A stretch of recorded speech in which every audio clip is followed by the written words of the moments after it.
The mysterious signal. The Galactic Council was in chaos. On the massive central display of the council chamber, a strange signal played in an endless loop. No one could understand it. The audio waves were distorted, rising and falling in sharp, unnatural tones.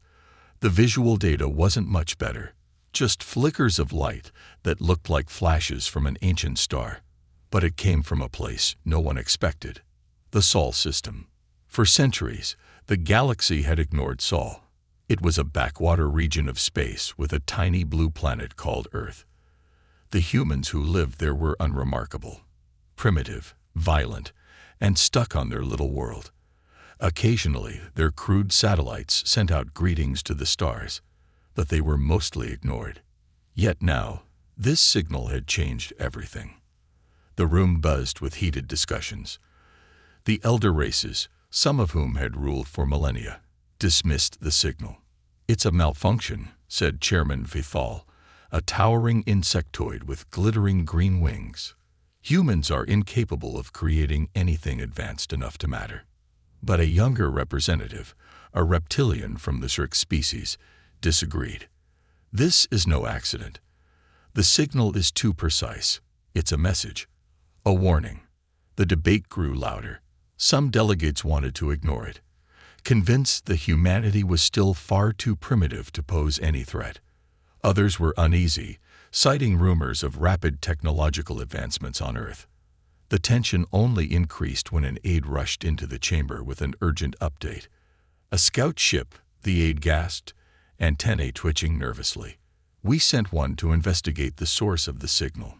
It never returned." The room fell silent. Scout ships were designed to be undetectable. Built with cloaking fields and equipped with the best technology in the galaxy, they could slip through the most heavily guarded territories without a trace. For one to disappear was unheard of. "What do you mean, it never returned?" demanded an elder counselor, her voice shaking slightly. The aide hesitated, then pressed a button on his datapad. A grainy recording filled the central display. It showed the scout ship approaching Earth's orbit, its sleek form gliding silently through the black void. Suddenly, the screen flickered. A shadow loomed, growing larger and larger until the image cut out entirely. A single word appeared on the screen: "No." The room erupted in chaos. "What does it mean?" shouted one delegate. "Is this a threat?" another demanded. The chairman slammed his clawed hand on the table, calling for silence. "This proves nothing," he growled. "Humans cannot build warships powerful enough to intercept a scout ship." But not everyone was convinced.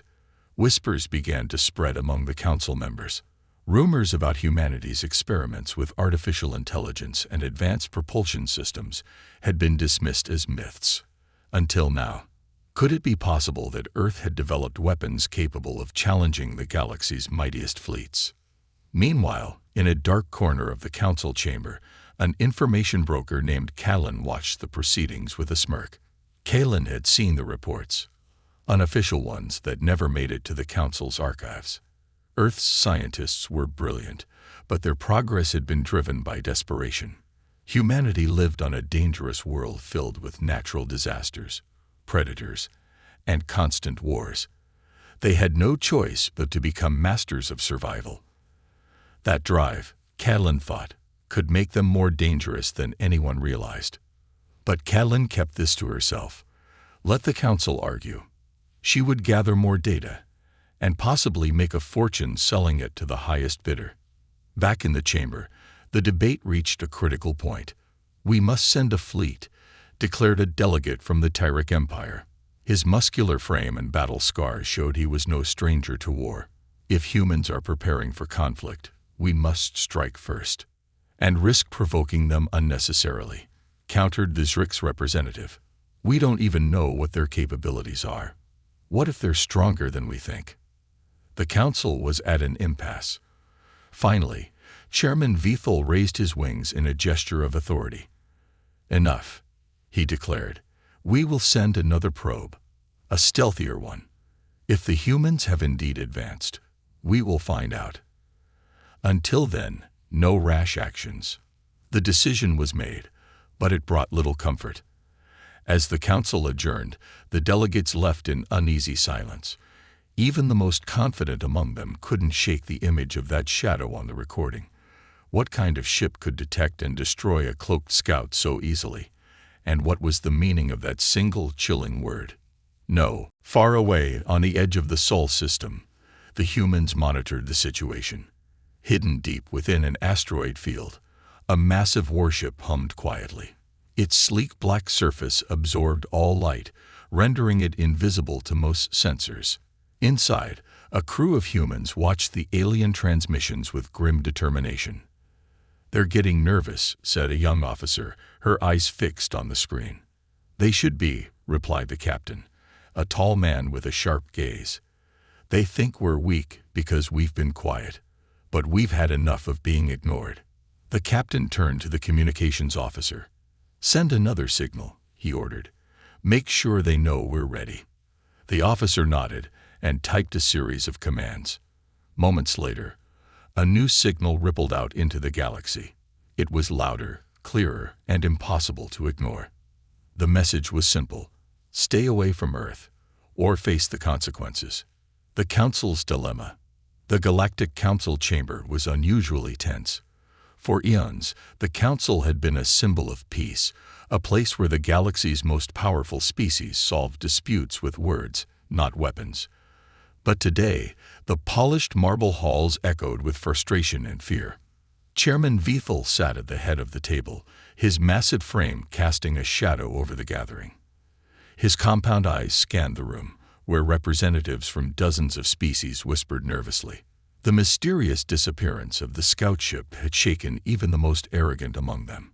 Yet, no one wanted to admit the truth: humanity might actually be a threat. "We must act," growled Korak of the Galactic Empire, his voice like grinding stone. "If humans have developed weapons capable of taking down one of our scout ships, it is only a matter of time before they turn them on us." "They haven't attacked anyone yet," countered Luray, a slender representative from the Andari. Her voice was soft but firm. "Jumping to conclusions will only escalate the situation. Perhaps their signal was a warning, not an invitation to war." Korak slammed his clawed fist on the table. "Warnings are for cowards. Strength is the only language the galaxy understands. If we hesitate, we may be handing humanity the advantage." "And what if you're wrong?" interrupted Trazel, the Zrik's representative. His golden scales shimmered under the chamber's lights. "What if humanity is simply protecting its home? They have every right to defend their territory, just as we do." The room erupted into a cacophony of voices. The older species, secure in their millennia of dominance, dismissed humanity as a minor inconvenience. But the younger, more adaptable species saw the situation differently. They had heard rumors, unconfirmed but troubling, of humanity's rapid technological growth. Some even speculated that humans had developed warships capable of self-repair, faster than light maneuvers, and devastating weaponry. In the corner of the chamber, Kalen, the shadowy information broker, watched with quiet amusement. She had sold fragments of intelligence about humanity to various factions, carefully feeding the growing paranoia. The more they squabbled, the more valuable her information became. But even Kalen didn't know the full truth about Earth's capabilities, and that made her uneasy.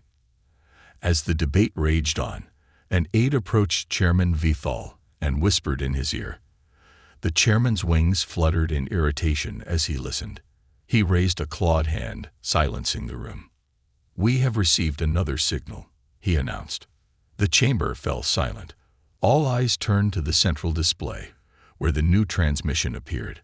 Unlike the distorted signal from before, this one was crystal clear. It showed a fleet of massive warships, their sleek black hulls gleaming against the backdrop of space. They were unlike anything the Council had ever seen. Angular, predatory, and bristling with weaponry. The image zoomed in on the largest ship, a behemoth that dwarfed even the mightiest dreadnoughts of the Galactic Empire. Its hull was etched with strange, glowing symbols, and its engines pulsed with a faint, ominous light. Beneath the image, A simple message appeared. We do not seek war. But if you come for us, you will not return. The room was frozen. For a moment, no one spoke. Then, all at once, the chamber exploded into chaos. Delegates shouted over one another, their voices a mixture of outrage, fear, and disbelief. This is a bluff. Korak roared. No species could build such ships without us knowing. And yet your scout ship is gone. Trezl retorted, his voice cutting through the noise like a blade. Perhaps it's time to consider the possibility that humanity is not as weak as we assumed. Chairman Vethel rubbed his temples in frustration. He had led the council through countless crises, but this one was different. Humanity was an enigma. A species that had been dismissed as insignificant for centuries, now revealing itself as a potential superpower. The chairman knew that the council's next move would define the galaxy's future. We cannot allow fear to dictate our actions, he said finally. We will send an emissary to Earth. A delegation of trusted representatives will attempt to establish communication and determine their intentions. Korak sneered. You would trust those barbarians with diplomacy. They'll slaughter your emissary before you even reach their orbit. And if they do, Vethel replied sharply, then we will know exactly what we are dealing with. The council reluctantly agreed. A delegation was selected, composed of individuals from various species, each chosen for their skills in diplomacy or their expendability. As they prepared to depart, the atmosphere in the chamber remained tense. No one wanted to admit it, but the shadow of doubt loomed over them all. What if humanity's warning wasn't a bluff? What if those warships were real? As the council adjourned, Kellen slipped away into the shadows. She had no intention of waiting for the council to act. If humanity truly possessed the power to challenge the galaxy's greatest fleets, then they were more than a threat. They were an opportunity. And Kellen intended to be the first to uncover their secrets.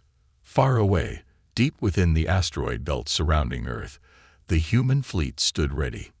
Their warships, powered by advanced AI and piloted by the best Earth had to offer, monitored the galaxy's chatter with quiet determination. In a command room aboard the largest ship, a human admiral watched the latest alien broadcasts with a grim smile. They're scared, the admiral said, turning to her second-in-command. Good. Let them argue and delay. It gives us more time to prepare. And if they send a delegation? Her lieutenant asked. The admiral's smile faded. Then we'll show them what we've built. But let's hope they take our warning seriously. Because if they don't... She didn't need to finish the sentence. The human fleet, silent and waiting, spoke for itself. A close encounter. The sleek alien stealth ship, Shalira, was a marvel of engineering. Cloaked in advanced plasma fields and equipped with the latest sensor-dampening technology, it was virtually undetectable. Its mission was simple: approach the Sol system, gather intelligence on Earth's activities, and return undetected. The crew, composed of elite operatives from the Zrix, Turic, and Andari species, were confident in their abilities.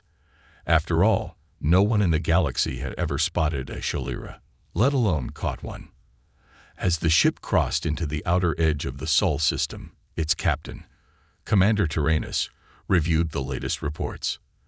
The crew had analyzed Earth's signal, a cryptic mix of warnings and cryptic images of their warships.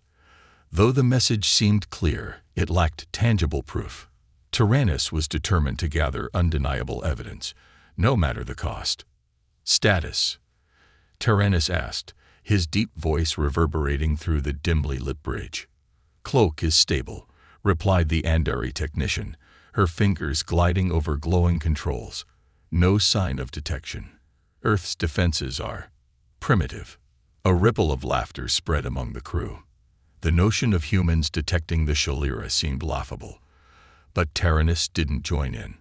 Something about this mission felt off. The humans were an unpredictable species, and their rapid technological development had already defied expectations. He couldn't afford to underestimate them. The ship glided closer to Earth, passing the outer planets with ease. Jupiter's swirling storms loomed large in the viewports, but the crew barely paid attention. Their focus was on the blue marble ahead, a planet so small and fragile-looking that it seemed laughable to imagine it posing any threat. "Picking up faint energy signatures," said the Zerk sensor operator, his golden eyes narrowing. "Originating from the asteroid belt."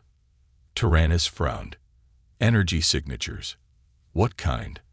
"Unknown, Commander. They're faint, almost like echoes. But the patterns are irregular, not natural." The bridge grew quiet.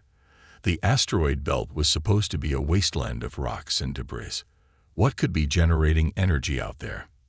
"Adjust course," Tyrannus ordered. "Let's take a closer look." The Shalira shifted its trajectory, weaving silently through the asteroid belt. The crew's confidence began to waver as they observed the strange patterns. Some asteroids emitted faint glows, while others seemed to move ever so slightly against the natural drift. It was almost as if the belt was alive. "Visual feed coming through," said the Andari technician. She pressed a button, and the central display lit up. At first, the image seemed unremarkable, just floating rocks and dust. But as the feed zoomed in, the crew froze. Hidden among the asteroids were massive, black structures. Their surfaces were smooth and seamless, with sharp, angular designs that gleamed faintly in the darkness. They were ships, human warships. Dozens of them were scattered throughout the belt, lying in wait like predators in the shadows. Their positioning was precise, each one shielded by the surrounding debris. It was a fleet built for ambush. "My gods," whispered the Zerk's operator. "How did they?" "Cut the feed," barked Tyrannus, his instincts screaming that they were in danger. "Engage reverse thrust. Get us out of here." But it was too late. The moment the Shalira scanners locked onto the human fleet, the nearest warship powered up.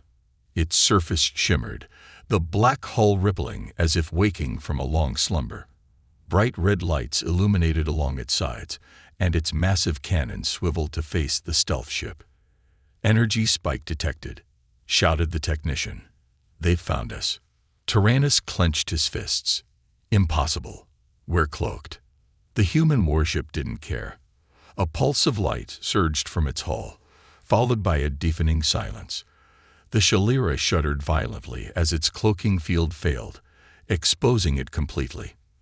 The sleek, invisible craft was now fully visible against the asteroid-strewn backdrop. "Shields are failing," yelled the Zerk's operator. "They're targeting us with—" The ship rocked again, harder this time. The lights flickered, and alarms blared throughout the bridge. On the main display, the human warship loomed larger and larger, its weapons charging for another strike. But it didn't fire. Instead, a transmission crackled through the Shalira's comm system. "You have 5 seconds to leave this system," a human voice declared. It was calm, precise, and utterly devoid of emotion. "Any delay will result in your immediate destruction." Tyrannus hesitated. No one had ever threatened a Shalira before. The pride of the galaxy's best stealth engineers was now at the mercy of a single human warship. He wanted to retaliate, to prove the superiority of his ship, but deep down, he knew it was futile. "Activate hyperdrive," Tyrannus ordered, his voice bitter. "Get us out of here." The Shalira spun around and fled, its engines roaring as it accelerated toward the edge of the system. Behind them, the human warship powered down its weapons and returned to its silent vigil among the asteroids. As the Shalira vanished into the void, Tyrannus stared at the glowing symbols on the central display. The humans hadn't fired a second shot. They hadn't needed to. Their message was clear. Earth was no longer a helpless planet. When the Shalira finally reached the safety of Council space, its crew remained silent. They had seen what humanity was capable of, and it had shaken them to their cores. The galaxy thought it knew humans, but it was wrong. Something had changed. And for the first time in millennia, the Council was forced to confront a chilling reality. They might not be the most advanced species in the galaxy anymore. Humanity's warning. The Galactic Council chamber was abuzz with tension. Word of the Shalira's disastrous mission had spread like wildfire. For the first time in centuries, an elite stealth ship had been forced to retreat. And by humans, no less. The council convened an emergency session, but the delegates were divided, their arguments growing more heated by the moment. "This is an outrage," thundered Korak of the Galactic Empire, slamming his clawed fist on the table. "They had the gall to issue a warning, as if we are the ones trespassing. They must be taught their place. And yet, your stealth ship barely escaped with its hull intact," countered Leray of the Andari, her calm voice cutting through the noise. "Perhaps it is time to take their warning seriously." Trazil, the Zrik's representative, stood and addressed the assembly. "Humans have made their intentions clear. They do not seek conquest or war, but they will defend themselves with unmatched ferocity. The data from the Shalira confirms what we feared. They are not the helpless primitives we once thought." Before the debate could escalate further, a low hum filled the chamber. The central display flickered to life. Unbidden, the delegates turned their attention to the screen, where an image appeared. A single human warship, sleek and black as the void, its weapons glowing with a faint, ominous light. "Is this another transmission?" Leray asked, her voice barely above a whisper. The warship's image zoomed in, revealing intricate details etched into its hull, symbols that seemed both alien and strangely familiar. Then, a voice resonated through the chamber. It was calm, deliberate, and unmistakably human. To the Galactic Council, the voice began, "This is Admiral Kara Lorne of Earth's United Defense Fleet. We are aware of your recent intrusion into our system. Your scout ship was spared to deliver this message. Do not test our resolve." The delegates exchanged uneasy glances. The voice continued, unyielding in its tone. "We are not your enemies. Earth has no interest in expansion or conflict. However, we will not tolerate unprovoked aggression or violations of our sovereignty. Your scout ship's survival was an act of mercy. Should you choose to ignore this warning, there will be no second chances." As the message ended, the screen went dark. For a moment, the chamber was silent, save for the faint hum of the display. Then, chaos erupted. "They dare threaten the council."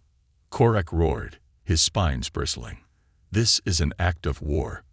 "Or a plea for peace," Trazil interjected. "Did you not hear their words? They seek to avoid conflict." "Do not be naive," Korak spat. "That fleet they displayed is not built for defense. It is a weapon of conquest." Leray shook her head.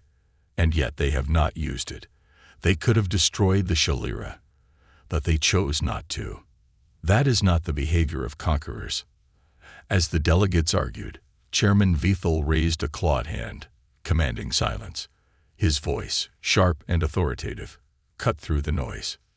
"This warning is unprecedented," he said. "Never before has a species outside this council spoken to us as equals. It is clear that humanity has reached a level of power we cannot ignore. The question is, how do we respond?" The room fell into uneasy quiet. Despite their bravado, many of the delegates felt the weight of humanity's words. Earth's warships were unlike anything the galaxy had ever seen, and their strategic placement in the asteroid belt demonstrated an intelligence and foresight that was deeply unsettling. In the shadows, Callan, the information broker, listened intently. She had seen this coming, though even she had underestimated the humans' audacity. Their warning was not just a statement, it was a challenge, a declaration that Earth would no longer be ignored or underestimated. Callan made a mental note to increase the price of her intel. Demand for information about humanity was about to skyrocket.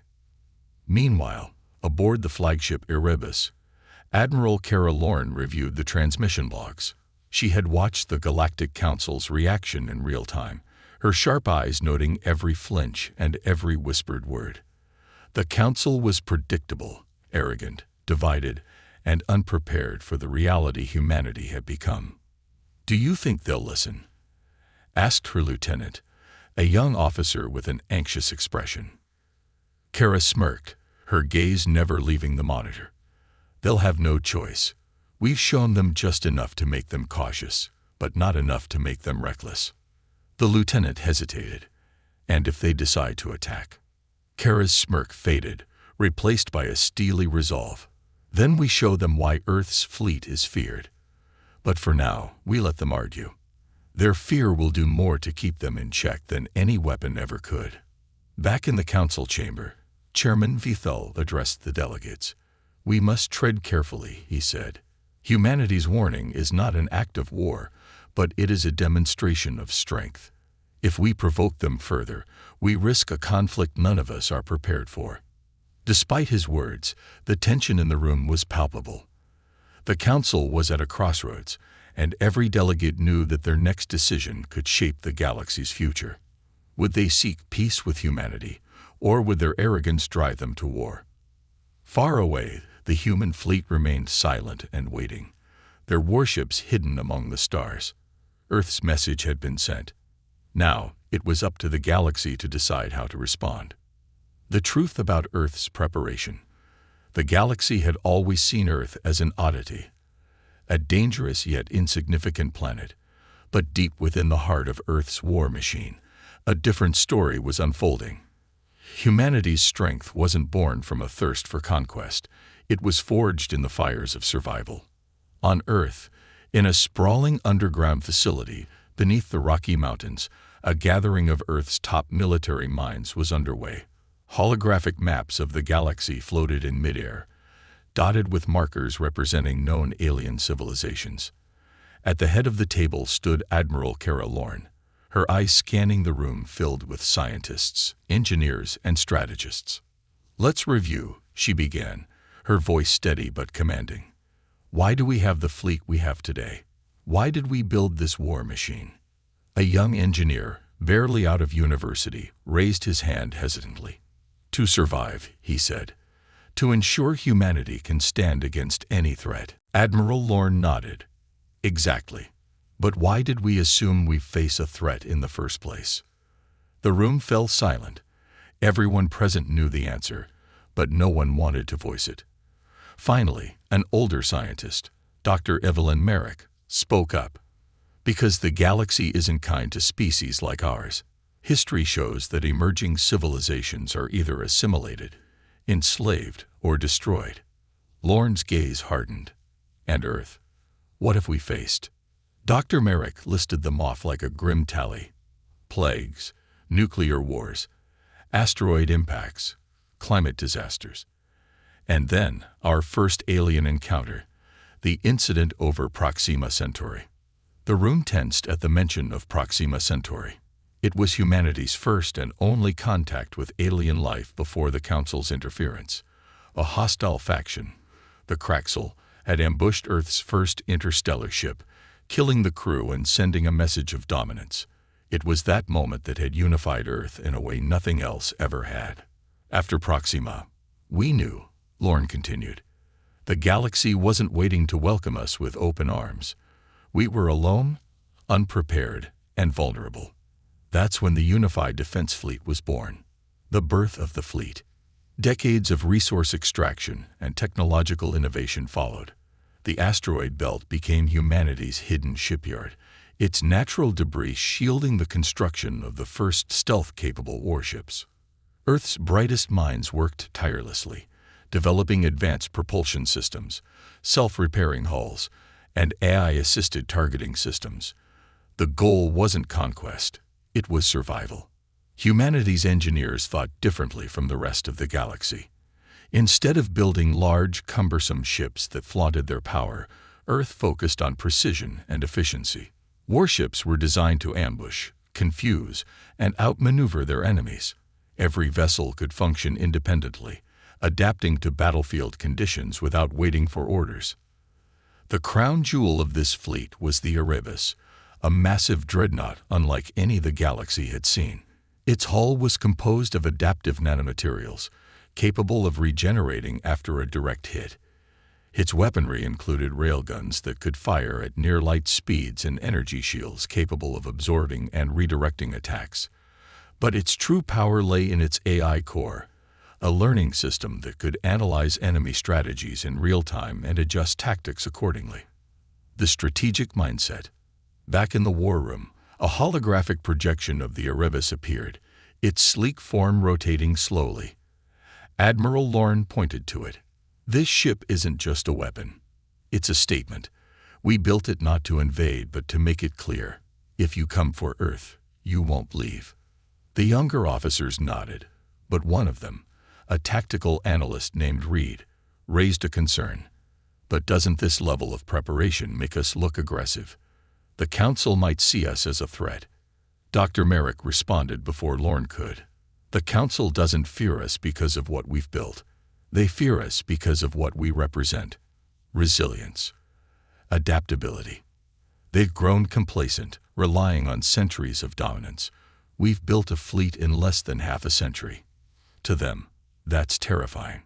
The hidden truths. But there was more to Earth's preparations than the fleet itself. Humanity had also invested heavily in intelligence gathering. Probes disguised as harmless debris had been scattered across Council space, quietly relaying data back to Earth. Human operatives, trained to blend in with alien societies, had infiltrated key sectors, gathering information on the Council's strengths and weaknesses. Lorne turned to a map highlighting alien territories. We know more about them than they do about us. We've studied their fleets, their tactics, even their cultural blind spots. That's our greatest advantage, not our technology, but our understanding of how they think. The room grew silent as the weight of her words sank in. Humanity had prepared not just for war, but for a war of survival against an entire galaxy. A message to the fleet. As the meeting concluded, Admiral Lorne sent out a message to every warship in the fleet. The transmission was simple yet powerful. To all units, remain vigilant. The galaxy watches us, waiting for us to falter. But we will not falter. We are the guardians of Earth, the shield against the unknown. Let them come if they dare. The Council reacts. Meanwhile, the Galactic Council was unraveling. The data from the Shalira painted a grim picture. Humanity's fleet wasn't a fluke. It was a deliberate, calculated effort. The younger species began to speak openly about alliances with Earth, seeing them as a potential protector against the Council's arrogance. Korak of the Galactic Empire, however, remained defiant. They are nothing more than upstarts. We've crushed rebellions before, and we will crush them too. But Chairman Vethel, who had once dismissed humanity as insignificant, now spoke with caution. This is not a rebellion. This is evolution. Humanity does not seek to overthrow us. They seek to survive us. And if we are not careful, they may succeed. The galactic response. The Galactic Council chamber was no longer a place of diplomacy. It had become a battlefield of words, where alliances were forged and broken in the same breath. The revelation of humanity's fleet had pushed the Council to its breaking point. For the first time in millennia, the galaxy's most powerful species faced an enemy they could neither predict nor control. Korak of the Galactic Empire stood at the center of the chamber, his voice booming over the chaos. We cannot allow humanity to continue unchecked.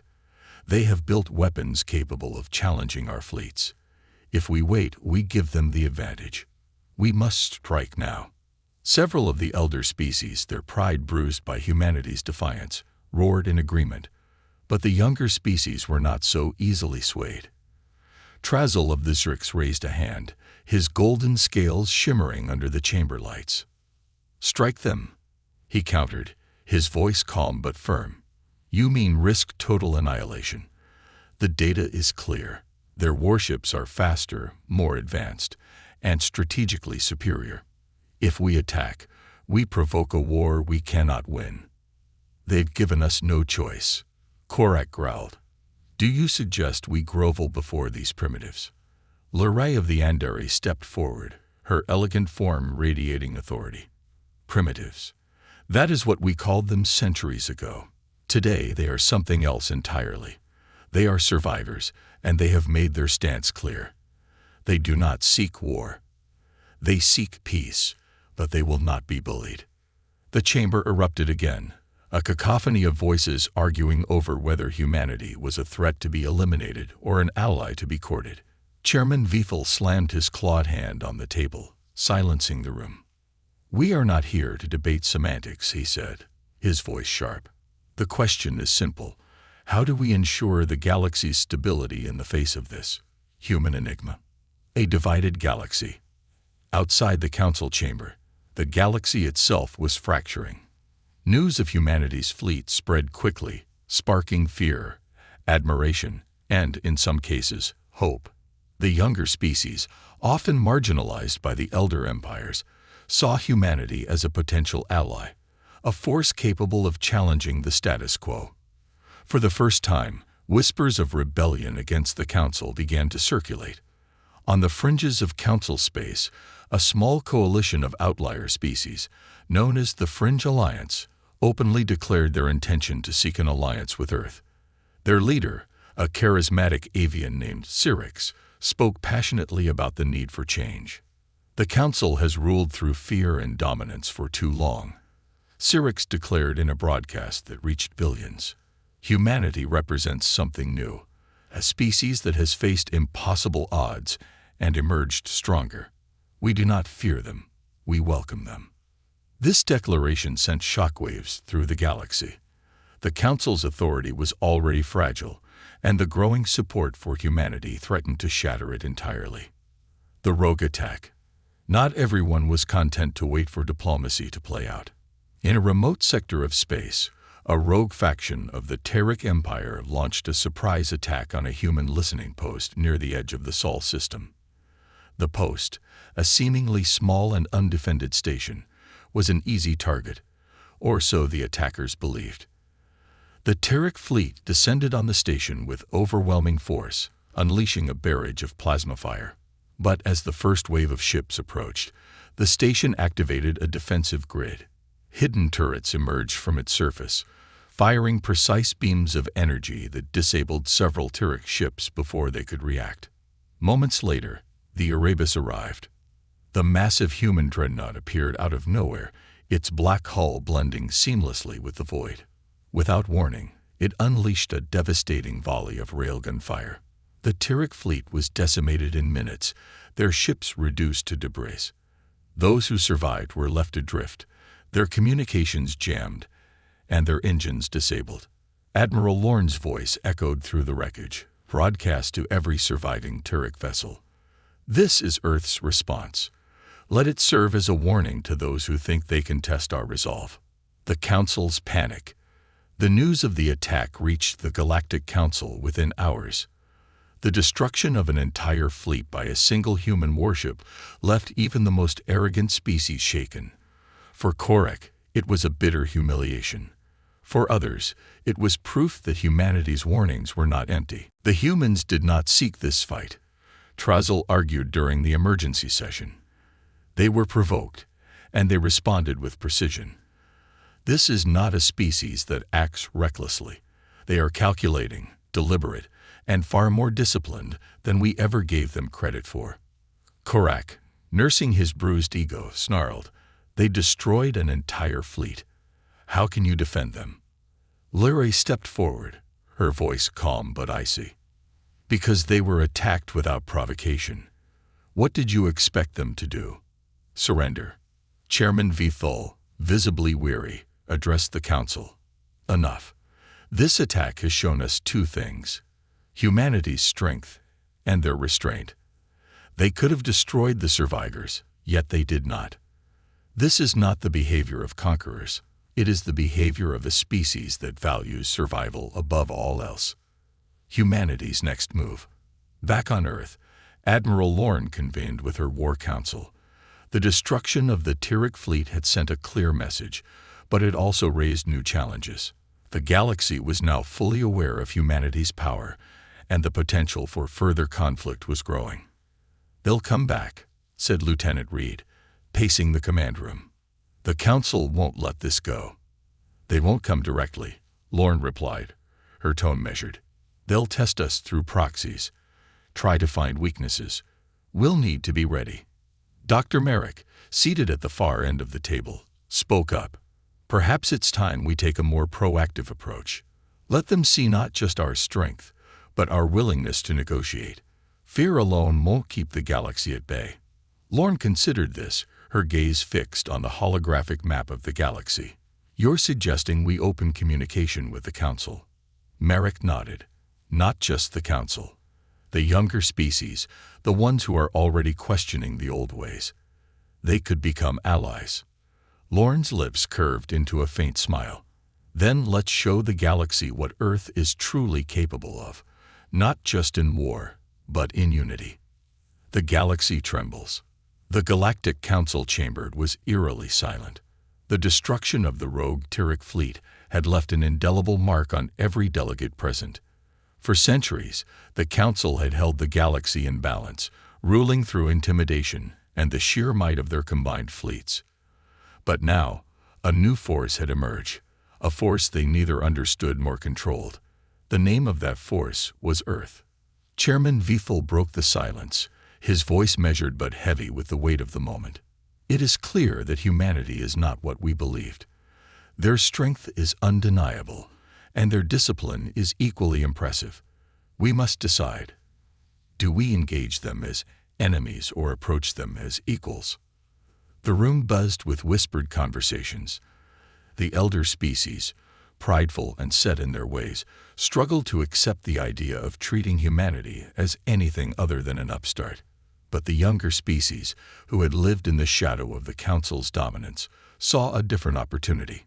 Trazel of the Zrix stood, his golden eyes glinting. We have spent centuries maintaining the status quo, silencing those who challenge our power. Humanity has done what no other species could. They have forced us to rethink our place in the galaxy. I propose we do not fight them. I propose we learn from them. Humanity's grand display.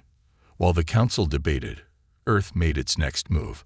Admiral Kara Lorne ordered the fleet to leave the asteroid belt and assemble in open space, their full might on display for the galaxy to witness. The Erebus led the formation, its sleek black hull absorbing the faint starlight. Behind it, rows of warships stretched as far as the eye could see, their formations precise and unyielding.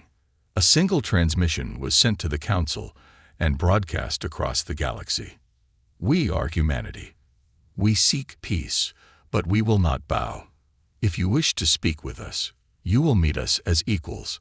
If you choose war, know that we are ready. The sight of the fleet rippled through the galaxy like a shockwave. Civilizations that had dismissed humanity as insignificant now watched in awe and fear. For some, it was a display of hubris. For others, it was a beacon of hope. The Council's decision. In the Council chamber, the pressure was unbearable. Delegates shouted, argued, and pleaded, their voices a cacophony of desperation. Chairman Vethel silenced them with a single powerful gesture. We have only two choices, he said. We can attempt to crush them, risking a war that may destroy us all, or we can extend a hand of peace. I leave the decision to this body. The votes were cast. For the first time in millennia, the Council was not unanimous. The elder species, led by Korek, voted for war, their pride blinding them to the reality of humanity's strength. The younger species, however, outnumbered them, their votes tipping the scales toward diplomacy. It is decided, Vethel declared. We will approach humanity as equals. The meeting. A delegation of Council representatives was dispatched to Earth, their journey marked by equal parts fear and curiosity. As their diplomatic shuttle entered Earth's orbit, they were greeted not with weapons, but with a massive orbital station, its surface gleaming with intricate designs that seemed to pulse with life. Inside, they met Admiral Lorne and her team. The room was stark yet dignified, its walls adorned with holographic images of Earth's history, its triumphs, its struggles, and its unity. Welcome to Earth, Lorne said, her tone firm but not unfriendly. We appreciate your willingness to meet with us. The Zrix representative, Trazel, stepped forward. Admiral, we come with an open mind. Humanity's strength has challenged the balance of the galaxy, but it has also inspired us. We hope this can be the beginning of a new era. Lord nodded. We want the same. Earth has no desire for war, but we will not allow our survival to be dictated by others. If peace is truly your goal, then we are ready to work together. The tension in the room eased slightly, though the unease lingered. The meeting was only the beginning of what would be a long and difficult path toward trust. But it was a start. The ripples of change. The news of the meeting spread quickly. Across the galaxy, species that had lived under the shadow of the Council's authority began to see humanity as a symbol of hope. The Fringe Alliance openly declared their support for Earth, sparking debates and rebellions in several Council-controlled sectors. For the first time in centuries, the Council's grip on the galaxy began to loosen. On Earth, Admiral Lorne watched the unfolding events with a mixture of satisfaction and caution. The Council's decision to engage in diplomacy was a victory, but she knew it was far from permanent. Humanity's future remained uncertain, and the galaxy's trust would not come easily. The final warning. As the diplomatic shuttle departed Earth, Trezel looked back at the planet below. Its blue surface glimmered like a jewel in the void, a stark contrast to the shadow it cast over the galaxy. What do you think? Lirai of the Andari asked, standing beside him. Trezel's gaze didn't waver. They are powerful, but their strength lies in more than just their fleet. They've united in ways we haven't. That makes them dangerous, but it also makes them remarkable. Far away, in the depths of space, the human fleet remained on high alert. Their warships were no longer hidden, their power no longer a secret. Earth had shown the galaxy what it was capable of, and now the galaxy had to decide. Would humanity be its greatest ally, or its greatest threat? For humanity, the message was clear. The galaxy trembled, but Earth stood strong, and no matter what came next, they would be ready.